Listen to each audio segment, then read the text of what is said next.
तरीके से मिले और मैंने किस तरीके से लिखा था जो मेरे 94% मार्क आए।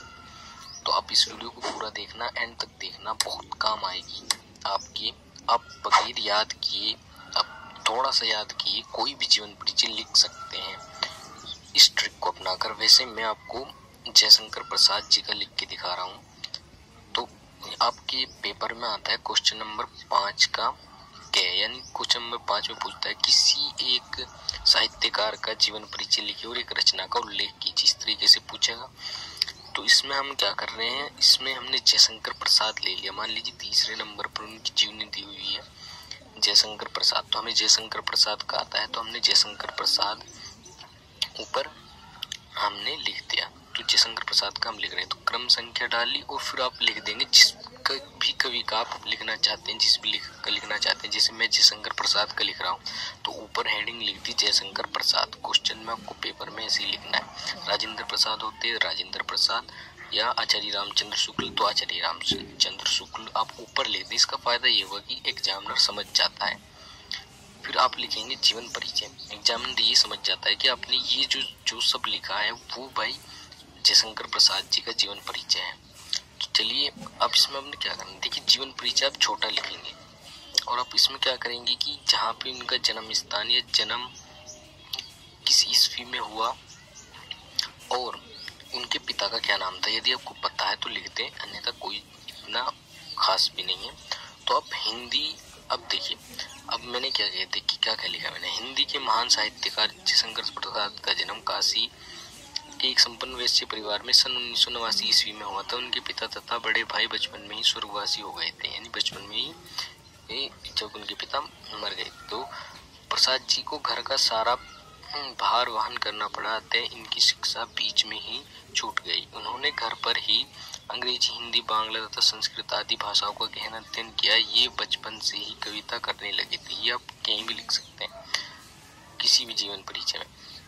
पारिवारिक बोझ से घिरने के कारण ये बीमार रहने लगे। सन 1937 ईस्वी में इनका देहांत होगा। अब देखिए मैंने इसमें ऐसा नहीं भरा है कि शुरू से लेकर आखिर तक उन्होंने वहां पे शिक्षा प्राप्त की हुई किया, तो ये क्या होता है बहुत बड़ा हो जाता है, आपका टाइम लिमिट जो है वो ओवर हो जाती है।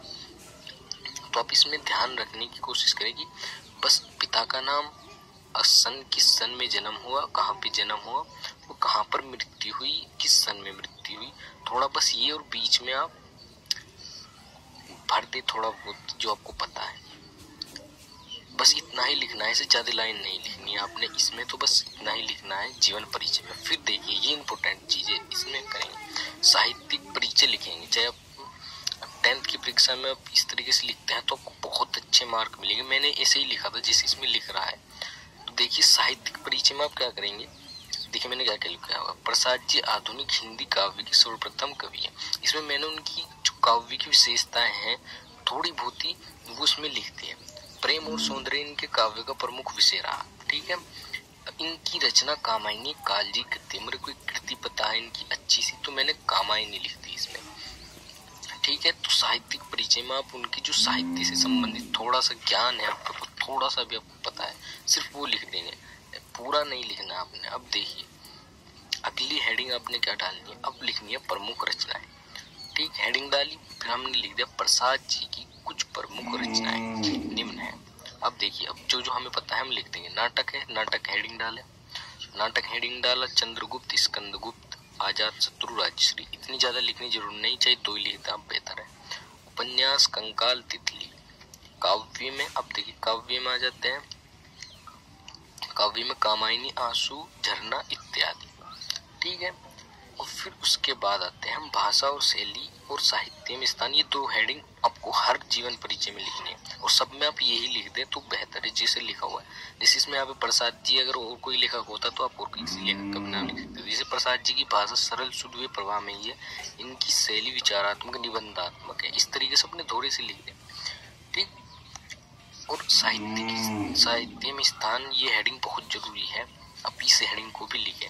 प्रसाद जी, अगर यहाँ पे और कोई लेखक होता तो मैं उसका नाम लिख देता, लेकिन हम प्रसाद जी का कर रहे हैं तो प्रसाद जी लिखेंगे। प्रसाद जी ने अपनी साहित्यिक सेवा से हिंदी साहित्य को नए आयाम प्रदान किए। इन्हें छायावाद का प्रवर्तक माना जाता है। अब इस लाइन को अगर काट दें, इसको छोड़ दें, तो आप चूंकि ये जयशंकर प्रसाद से रिलेटेड शब्द है छायावाद, अन्यथा आप ये ऊपर का जो है किसी भी लेखक के जीवन परिचय में लिख सकते हैं। बिल्कुल सिंपल सा लिखा हुआ है। हिंदी साहित्य सदैव प्रसाद जी का ऋणी रहेगा। ठीक है, आप इस तरीके से जहाँ प्रसाद जी लिखा हुआ आप और किसी लेखक का नाम लिखें। तो ये थी वीडियो। इसमें देखिए, ये आपको मैंने क्या बताया, जीवन परिचय जो है आपको छोटा लिखना है, साहित्यिक परिचय में आपको थोड़ा सा ना है, ताकि जो एग्जामिनर है वो आपकी साहित्यिक परिचय की ओर ज्यादा ध्यान दे। और इसमें भाषा, शैली, साहित्य में स्थान, ये हेडिंग आप